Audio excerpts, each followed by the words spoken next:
Tungod sa taas nga presyo sa mga palaliton karon, mas gipili na lang ni Manoy Enteng ang pagpalit sa mas baratong kinilong bugas mais pang konsumo sa iyang pamilya. Mas lamig yun ang mais kay pan man ka ng barato, gawas man ang barato, minus og kolesterol. Yan, makasib sa tagamay.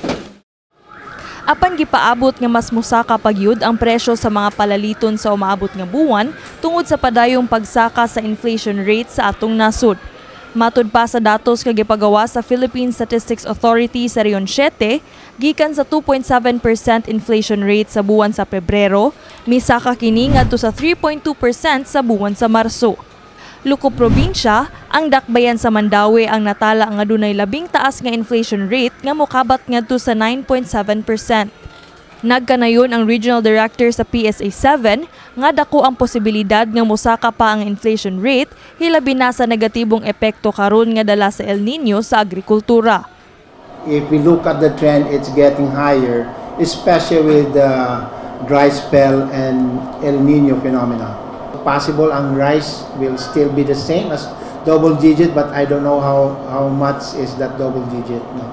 So affected yung rice is because rice is dependent magyukay sa tubig. No, unless na there's a variety of rice na upland rice na dili kayo, but this one is really will affect the food.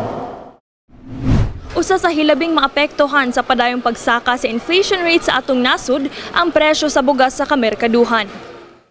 Ang minimum wage earner nga si Juni Boy, may reklamo na sa kadako sa kamenos sa iyang sweldo matag pangumpra niya sa merkado. Lisod siya kay mahal man kayong bugas niya ang sweldo, gamay ra kayong income. So, kuha lang jud kanang laban lang jud kung unsay makaya. Kay sweldo minimum pilar god per 6.8 niya. Ang kilo naanas mga 60 apin. Mahal jud, lisod jud. Apan si Rose Ann mas gipili mangumpra og sinako nga bugas kay matud pa niya mas makamenos siya pinaagi niini. Mas makasave me kung sinako. Kaya ano na lang maning kamot para maka-afford og bugas. Kini si Queenie Holigon alang sa MyTV, Cebu.